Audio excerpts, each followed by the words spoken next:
Stop it.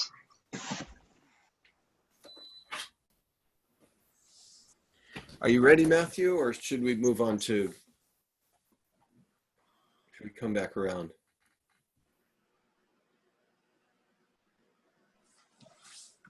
Okay, sorry. Hopefully the dog will be quiet. Okay.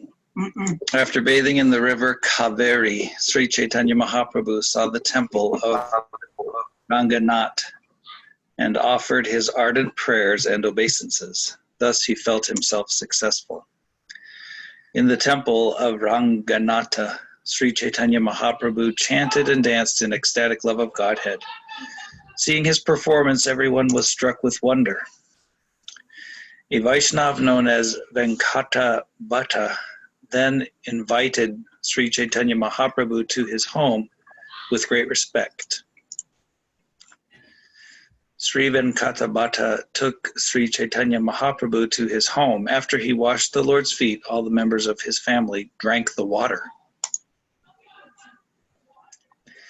After offering lunch to the Lord, Venkata Bhatta submitted that the period of Chaturmasya had already arrived. All right, so let's go back to text 82. A Vaishnav known as Venkata Bhatta then invited Sri Chaitanya Mahaprabhu to his home with great respect. And we'll read the purport. Venkata Bhatta was a Vaishnav Brahman and an inhabitant of Sri Rangakshetra. He belonged to the disciplic succession of Sri Ramanujacharya. Trevor, are you ready to read? You have to unmute.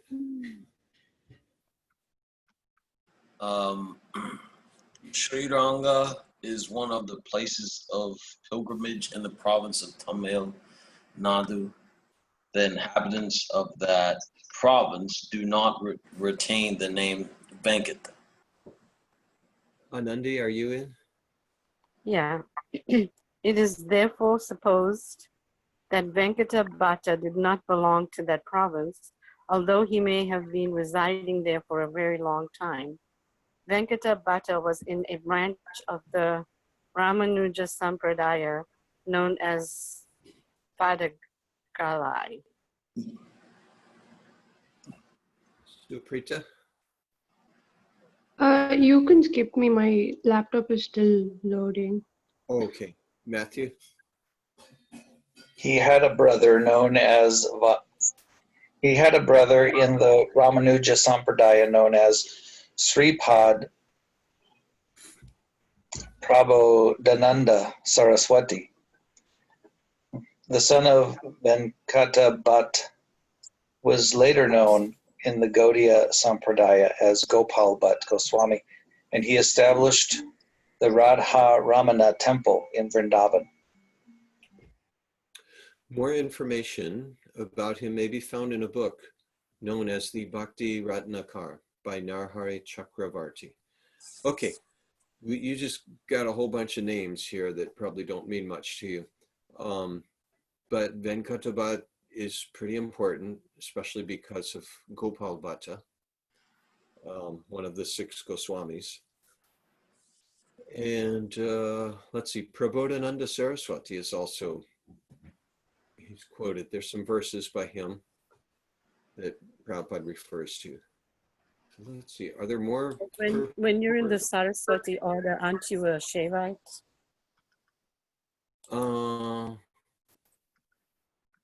Yeah.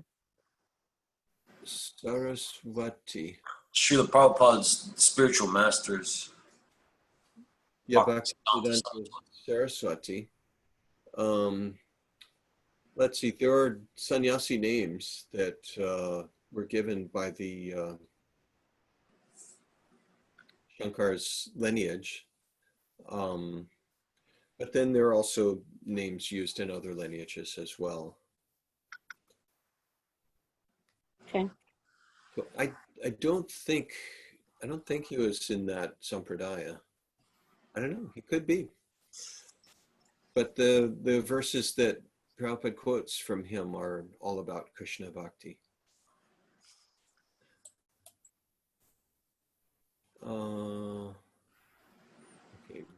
Venkata washed his feet and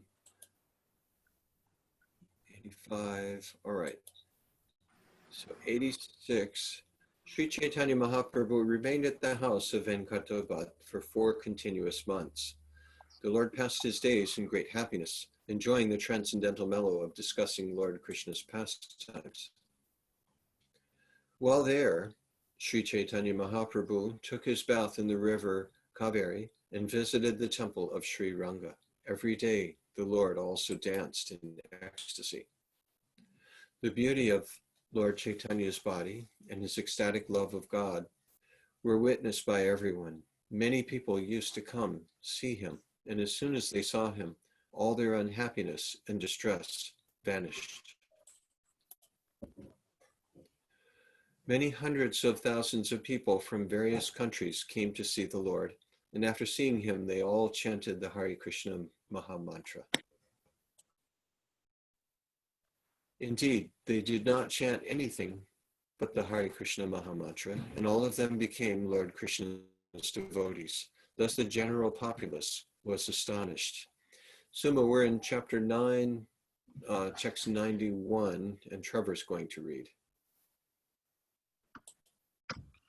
All the Vaishnava Brahmins residing in Sri Ranga Kshetra invited the Lord to their homes.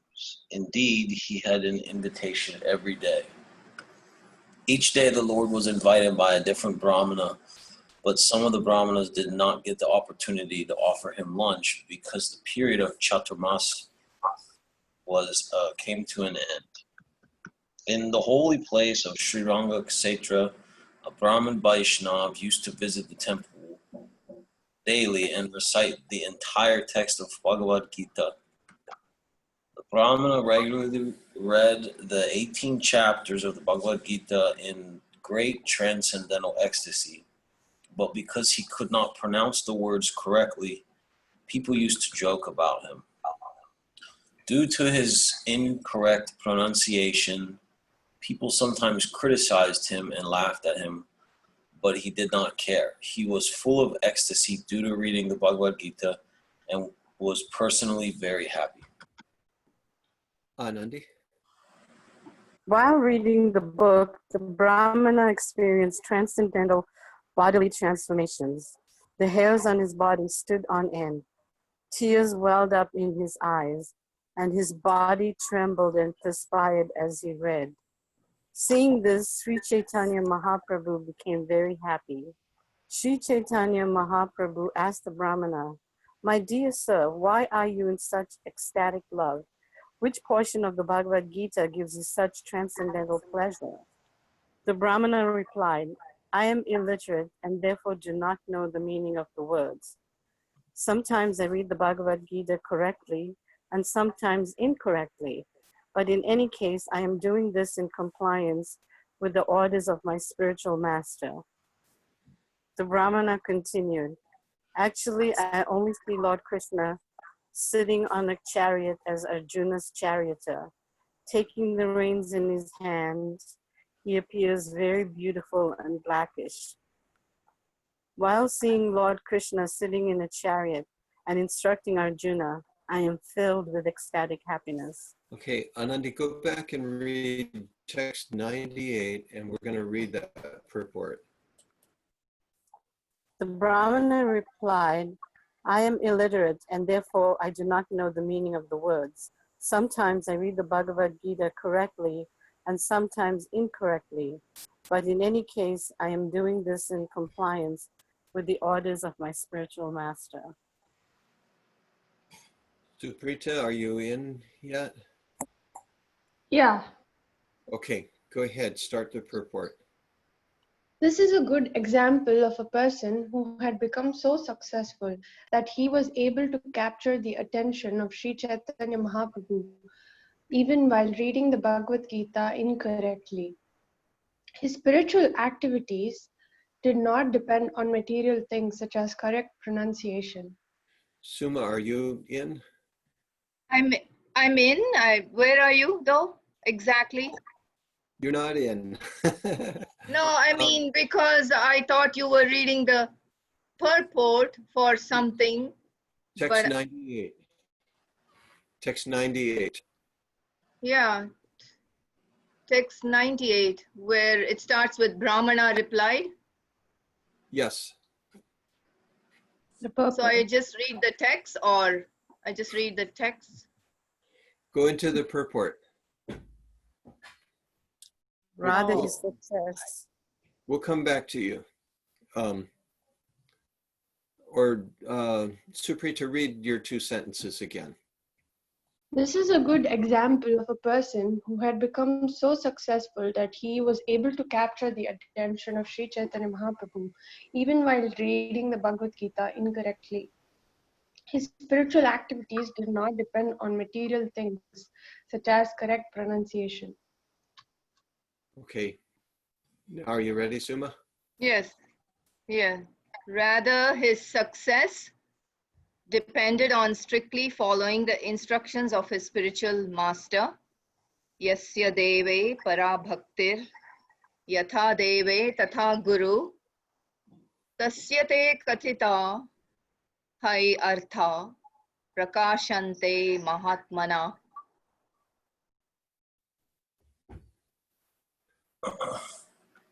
Matthew. Only unto those great souls who have implicit faith in both the Lord and the spiritual master are all the imports of Vedic knowledge automatically revealed. Sweta Swatar Upanishad. Actually, the meaning of the words of the Bhagavad Gita or Srimad Bhagavatam are revealed to one strictly following the orders of the spiritual master. They are also revealed to one who has equal faith in the Supreme Personality of Godhead. In other words, being faithful to both Krishna and the spiritual master is the secret of success in spiritual life. I really like how that started off. This is a good example of a person who had become so successful that he was able to capture the attention of Sri Chaitanya Mahaprabhu, even while reading the Bhagavad Gita incorrectly. That's just so cool. Okay, anyone have anything else to say on this? Well, it is commonly understood in India that you could be a fool, but if you live with the guru in the guru's house and do seva for the guru, then you will attain everything. But if you are a learned person and you do not obey the guru and do not do seva, etc., then you know nothing. Yeah, and if we look at the Bengali to text 98, the Brahman says, Viprakahi, Murka Ami. And Murka, it's translated as I am illiterate, but actually Murk means a fool in Bengali. Murka Ami, I'm a fool. Shabdarta, the meaning of the words, Najani, I do not know. Okay, so he's saying, I'm just a fool. I'm just doing this because my guru told me to. So let's read on. I agree with this because so many Indians or like people think they know everything and they don't read Bhagavad Gita. But people who are actually trying, even with wrong pronunciation, are so much more greater than people who are born in India or like in a good family but don't choose to read it. So this is really good. Yeah, you can do everything right, or as Matthew would say in his profession, the operation was a success, but the patient died. You can do everything right. You can pronounce all the Sanskrit right, but if you don't have the right feeling, and so that's what Lord Chaitanya is pointing out here or appreciating in this person, as we're going to see. This is an example. I got to read that again. This is a good example of a person who had become so successful that he was able to capture the attention of Sri Chaitanya Mahaprabhu, even while reading the Bhagavad Gita incorrectly. That makes me feel better. We really like it when you're reading, Elijah. I really like it when you get the really tough verses. I really do. I like it. I love hearing people unintentionally mispronouncing the words. I think it's, I really like it. I always think of this when they're doing that. But you'll see, like in music, I've seen people that practice their scales. They know everything about music theory. They have all the best equipment. They know everything about music. They've gone to college for it, and they play. And it's like, okay, there's some. They've practiced. They've got some skill. But then you see some guy. People keep sending me this video of this guy in Africa who, I think he's blind, but he just made a tin can instrument.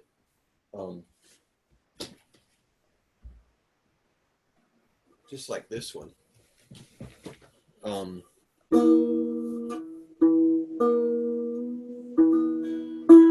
And he's just playing it and singing.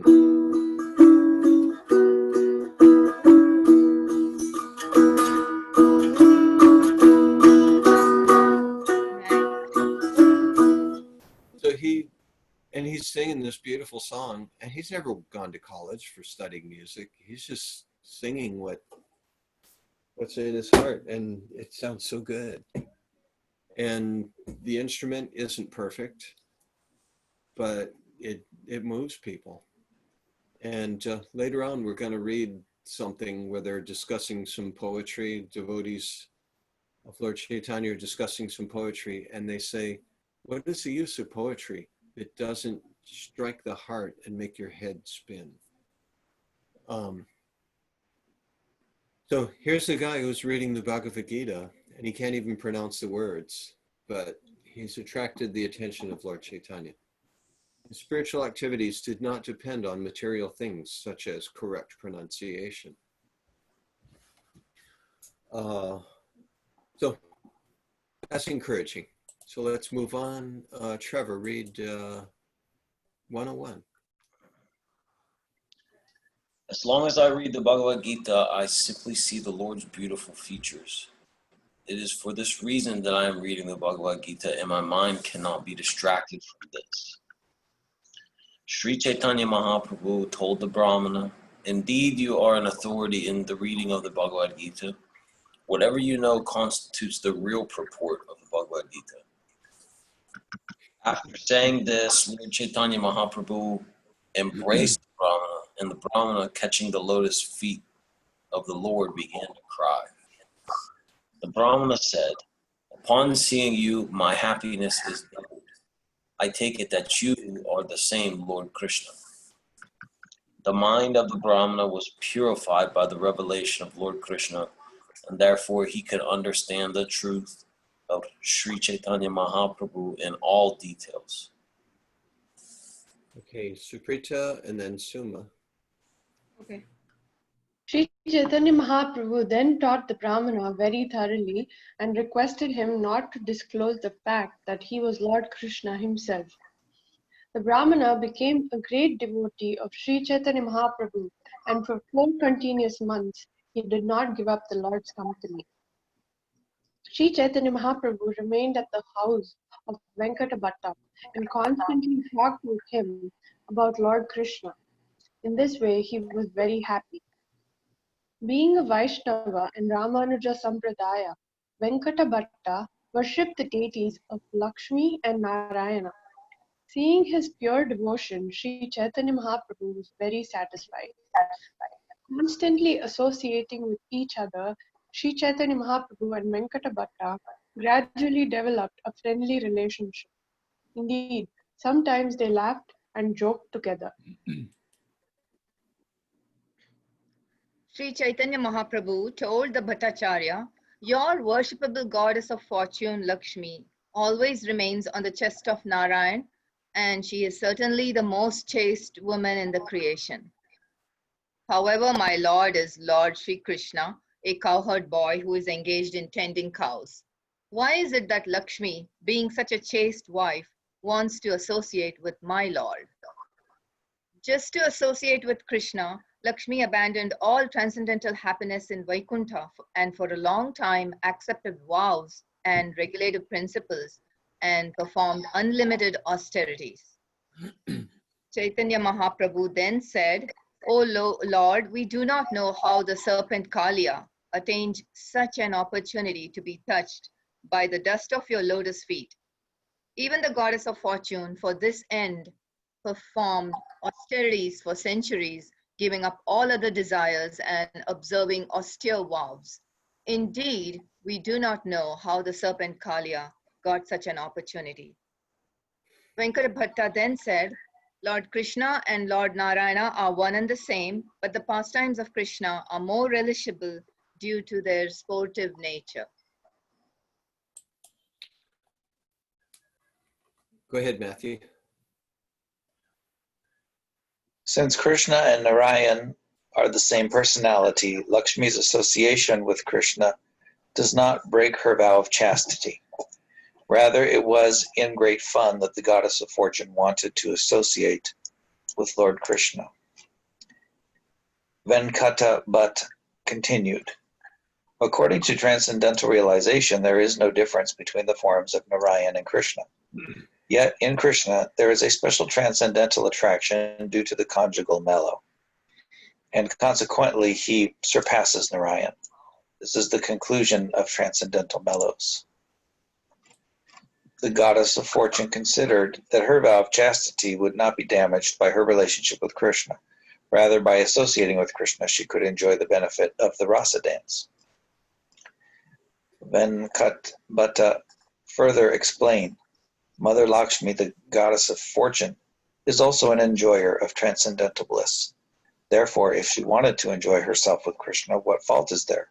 Why are you joking so about this? Lord Chaitanya Mahaprabhu replied, I know that there is no fault on the part of the goddess of fortune, but still, she could not enter into the rasa dance.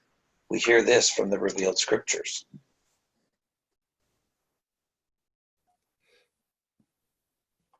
Nandi.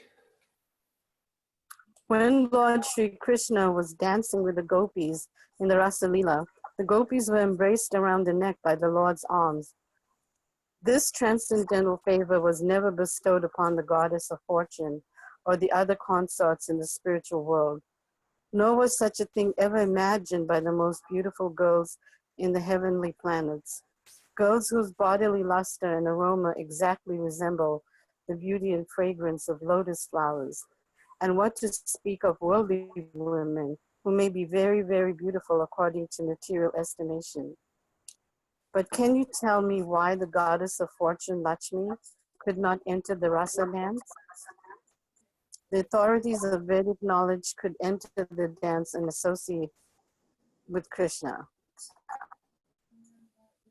Great sages conquer the mind and senses by practicing the mystic yoga system, controlling the breath. Thus, engaging in mystic yoga, they see the supersoul within their hearts and ultimately enter into impersonal Brahman. But even the enemies of the Supreme Personality of Godhead attain that position simply by thinking of the Supreme Lord. However, the damsels of Braja, the gopis, being attracted by the beauty of Krishna, simply wanted to embrace him and his arms, which are like serpents. Thus the gopis ultimately tasted the nectar of the lotus feet of the Lord. Similarly, we Upanishads can also taste the nectar of his lotus feet by following in the footsteps of the gopis. Having been asked by Chaitanya Mahaprabhu why the goddess of fortune could not enter into the rasa dance, whereas the authorities on Vedic knowledge could, Venkata Bhatta replied, I cannot enter into the mysteries of this behavior.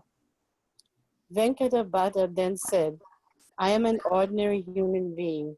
Since my intelligence is very limited and I am easily agitated, my mind cannot enter within the deep ocean of the pastimes of the Lord.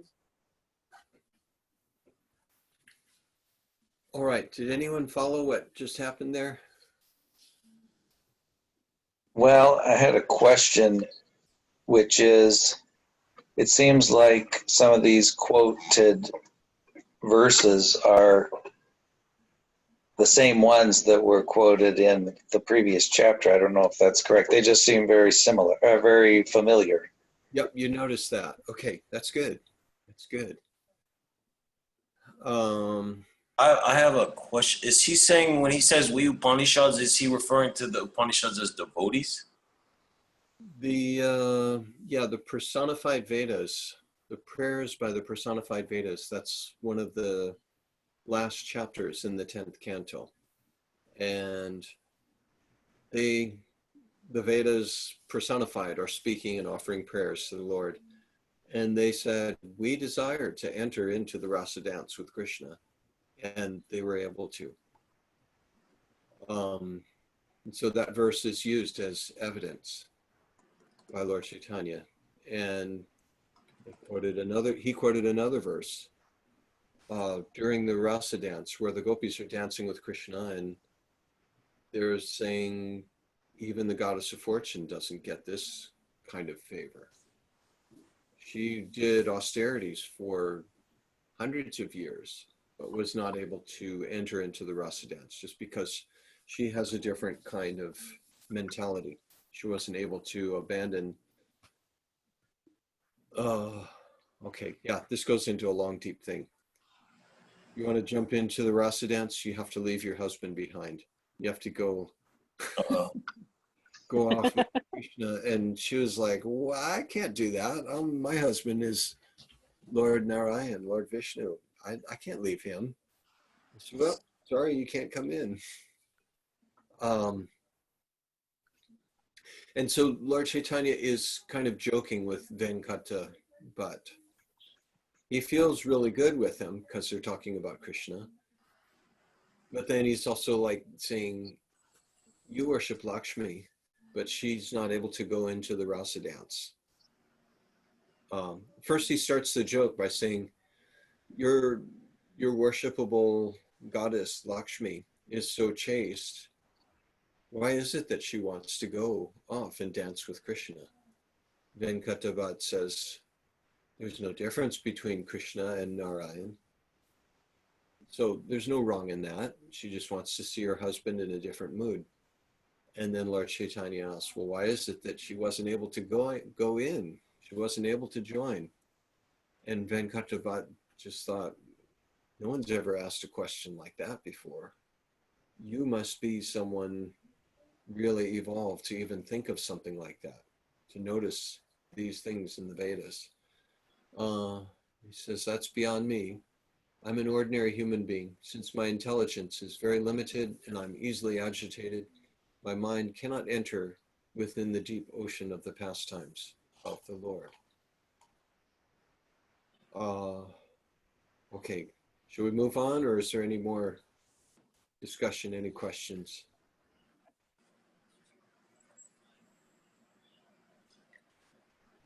Okay, Trevor, I'll see you later. Oh, Suma. Oh. Okay. Hi, Suma. That was quick. Thanks for joining. Thank you. Bye. Hare Krishna. Hare Krishna. Hare Krishna. Trevor, it's your turn. Okay. You are the Supreme Personality of Godhead, Krishna himself. You know the purport of your activities, and the person whom you enlighten can also understand your pastimes. The Lord replied, Lord Krishna has a special characteristic. He attracts everyone's heart by the mellow of his personal conjugal love. By following in the footsteps of the inhabitants of the planet known as Brajaloka or Goloka Vrindavan, one can attain the shelter of the lotus feet of Sri Krishna. However, in that planet, the inhabitants do not know that Lord Krishna is the Supreme Personality of Godhead. There someone may accept him as a son and sometimes bind him to a grinding mortar. Someone else may accept him as an intimate friend and, attaining victory over him, playfully mount his shoulders. The inhabitants of Braja Bhumi know Krishna as the son of Maharaj Nanda, the king of Braja Bhumi, and they consider that they can have no relationship with the Lord in the ras of opulence. One Okay, who so worships. we're Sorry. in the scriptures.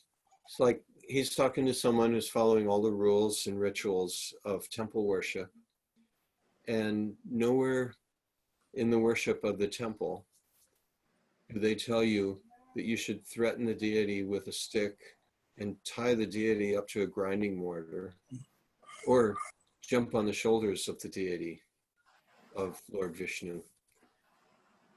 So Lord Chaitanya is pointing that out. This is we're on a whole different realm of spontaneous devotion of these devotees. Mitra, someone I heard was saying that when they hold the candle up, it's like Mother Yashoda is looking for cuts and scrapes on Krishna when he comes home, so that they kind of imitate what she would be doing when he comes in after. Oh, okay. I've never heard that before, but that sounds all right with me. Looking at Krishna, yeah, and he would have little cuts and scrapes. You'd find them in the morning because he'd be running off at night. He'd pretend to sleep, and he'd run off and with and meet the girls, and then come back with all these cuts and scratches all over him.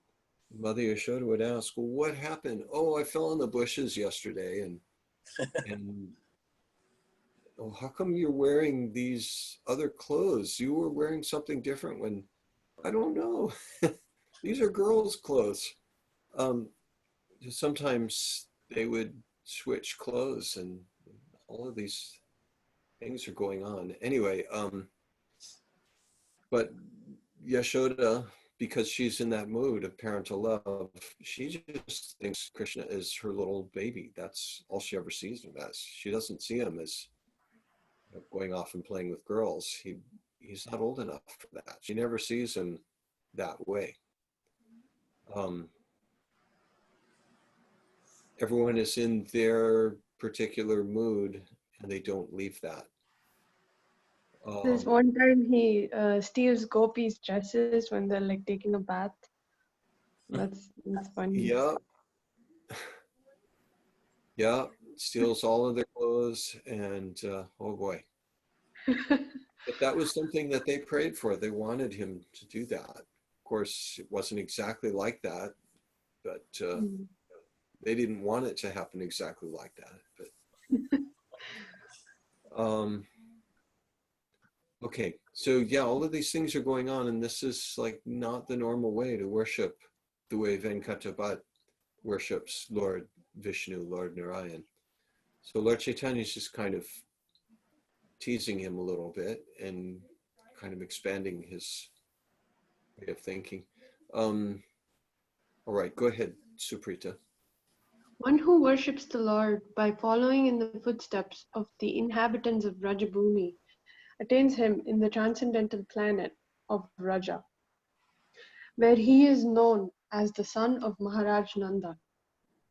Chaitanya Mahaprabhu then quoted, "The Supreme Personality of Godhead, Krishna, the son of Mother Yashoda, is accessible to those devotees engaged in spontaneous loving service, but he is not as easily accessible to mental speculators, to those striving for self-realization by severe austerities and penances, or to those who consider the body the same as the self. The authorities in the Vedic literature, who are known as the Shruti Ganas, worship Lord Krishna in the ecstasy of the gopis and followed in their footsteps. The personified authorities on the Vedic hymns acquired bodies like those of the gopis and took birth in Rajabhumi.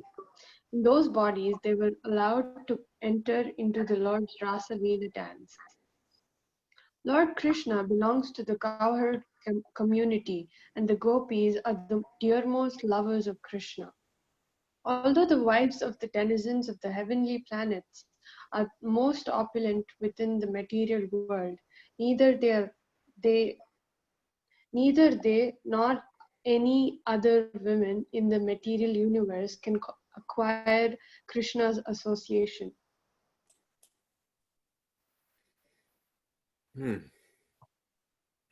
Okay, Matthew.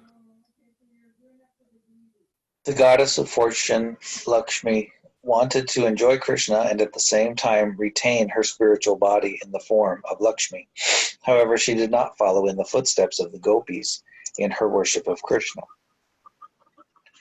Vyasadeva, the supreme authority on Vedic literature, composed the verse beginning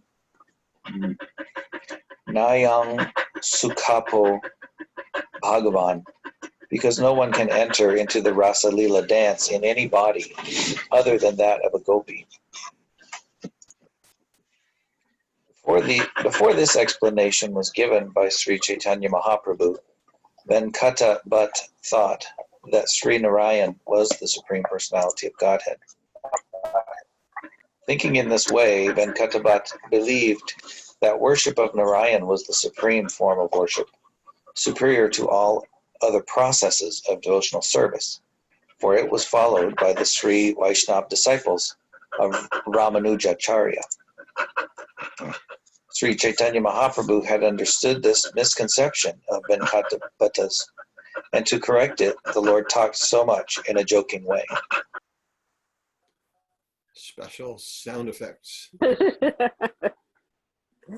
The Lord then continued. What's that dog's name? Athena? Athena. Okay. It's good to have Athena. Trevor, you got to get your dog on the call too. The Lord then continued, my dear Venkata Bhatt, please do not continue doubting. Lord Krishna is the Supreme Personality of Godhead, and this is the conclusion of the Vedic literatures. Lord Narayan, the opulent form of Krishna, attracts the minds of the goddess of fortune and her followers. And then he quotes from Srimad Bhagavatam, all these incarnations of Godhead are either plenary portions or parts of the plenary portions of the Purusha avatars, but Krishna is the Supreme Personality of Godhead himself. In every age, he protects the world through his different features when the Lord is disturbed by the enemies of Indra. And that's the one that's Ete Changsha Kala Pungsha Krishnastu Bhagavan Swayam. Krishna is, so they just gave a long list of avatars and he said Krishna is the origin of all of them. Because Krishna has 4 extraordinary qualities not possessed by Lord Narayan, the goddess of fortune, Lakshmi always desires his company. And we'll read the purport to that. Go ahead, Anandi. You just go ahead and read the whole purport. Okay, I just 144. Lord Narayan has 60 transcendental qualities. Over and above these, Krishna has 4 extraordinary transcendental qualities absent in Lord Narayan. These 4 qualities are, number 1, his wonderful pastimes, which are compared to an ocean. Number 2, his association in the circle of the supreme devotees in conjugal love, the gopis. Number 3, his playing on the flute, whose vibration attracts the 3 worlds. And number 4, his extraordinary beauty, which surpasses the beauty of the 3 worlds. Lord Krishna's beauty is unequaled and unsurpassed. Okay, here's one, it's a lot easier to remember those in Sanskrit. The 4 unique qualities that Krishna has that Lord Narayan does not have. So the first one is Leela Madhurya. So Leela, and Madhurya means sweet. So he has sweet Leelas, sweet pastimes. His association in the circle of supreme devotees, Prema Madhurya. His playing on the flute, Venu Madhurya. And his extraordinary beauty, Rupa Madhurya. So Leela Madhurya, Prema Madhurya, Venu Madhurya, and Rupa Madhurya. Those are the 4 qualities unique to Krishna. So the next verse, you have recited the shloka beginning with Siddhantatas Tvabhedepi. That very verse is evident that Krishna is the Supreme Personality of Godhead. Go ahead, Anandi. Sorry, where are we? Text 146. And he quotes that verse, which is from the Okay. Bhakti-Samrita Sindhu. According to transcendental realization, there is no difference between the forms of Krishna and Narayana. Yet in Krishna, there is a special transcendental attraction due to the conjugal mellow, and consequently, he surpasses Narayana. This is the conclusion of transcendental mellows.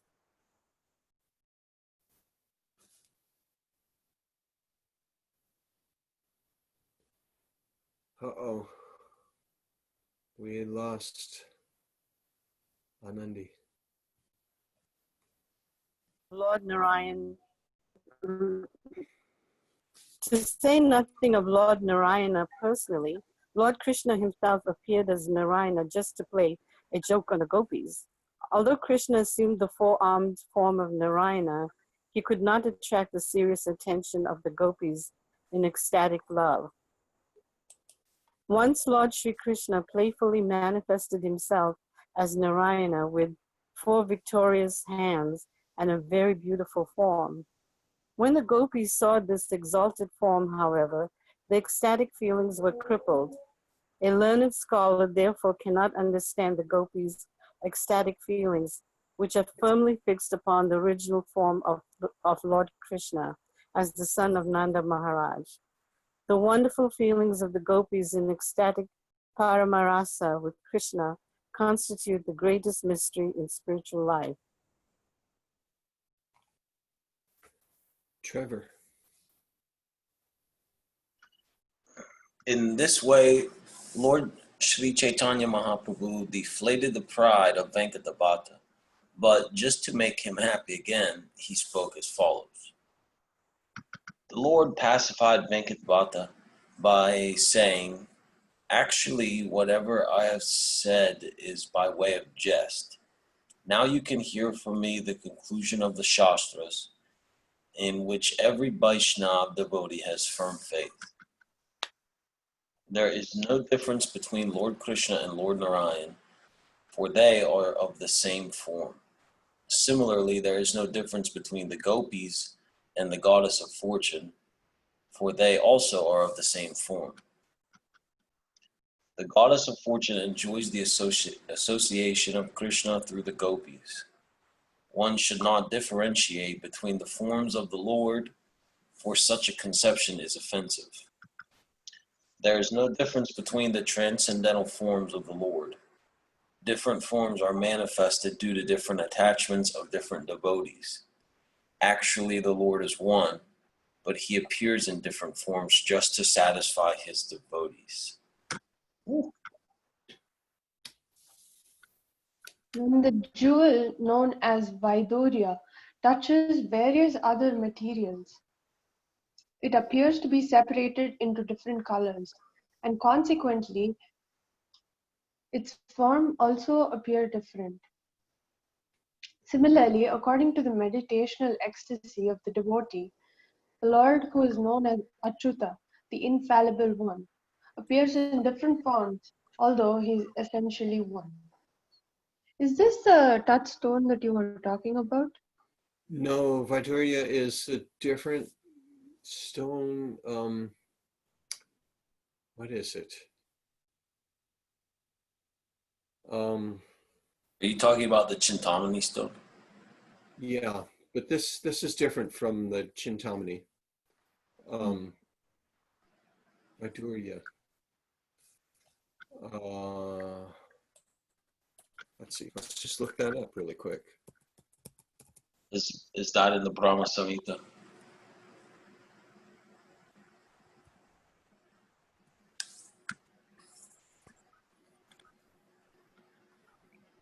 What is a Vaidurya stone? Cat's eye, also known as Lasunia or Vaidurya, is a word to nullify ill effects of Ketu.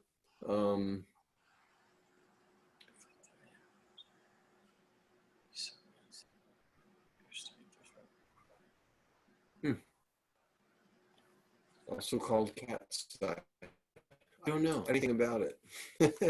Just the idea is that when you put this stone or any kind of jewel near different colored things, it reflects those things. So the idea is when a devotee's meditational ecstasies will be affected by what's going on around them when the Lord appears in different forms, although he's essentially one.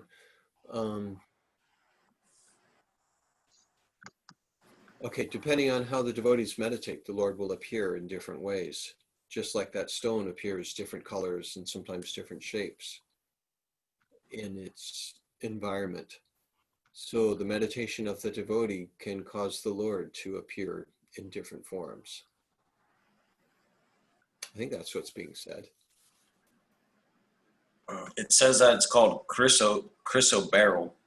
So beryl, that's beryllium and chrysolite or something, but there's pictures of it. Okay, but just the idea is that the Lord reflects the devotion of the devotee. Okay. Venkatabhatta then said, I am an ordinary fallen living entity, but you are Krishna, the Supreme Personality of Godhead Himself. The transcendental pastimes of the Lord are unfathomable, and I do not know anything about them. Whatever you say, I accept as the truth. I have been engaged in the service of Lakshmi Narayana, and it is due to their mercy that I have been able to see your lotus feet. Out of your causeless mercy, you have told me of the glories of Lord Krishna, and no one can reach the end of the opulence, qualities, and forms of the Lord. Matthew, got your sound effects on? She sat down, so maybe she's going to be quiet. I can now understand that devotional service unto Lord Krishna is the supreme form of worship. Out of your causeless mercy, you have made my life successful simply by explaining the facts. After saying this, Venkat Bhatt fell down before the lotus feet of the Lord, and the Lord, out of his causeless mercy, embraced him. When the period of Chaturmasya was completed, Sri Caitanya Mahaprabhu took permission to leave from Venkat Bhatt, and after visiting Sri Ranga, he proceeded further towards southern India. Venkata Bhatt did not want to return home, but also wanted to go with the Lord. It was with great endeavor that Sri Caitanya Mahaprabhu bade him farewell. When he did so, Venkata Bhatt fell down unconscious. Such are the pastimes of Lord Sri Caitanya Mahaprabhu, the son of the mother Shachi, at Sri Ranga Kshetra. So also the guy that was reading the Bhagavad Gita every day, he also became close friends. Remember, it said that he stayed with Lord Chaitanya for those 4 months. And so they would visit every day and talk about Krishna. Must have been hard for him. And remember how at the beginning of the tour, it said he met the Kurma Brahman and he met the guy with the worms that were falling out of his leprosy. And that guy would pick up the worms and put them back in. Vasudev, the Brahmin Vasudev.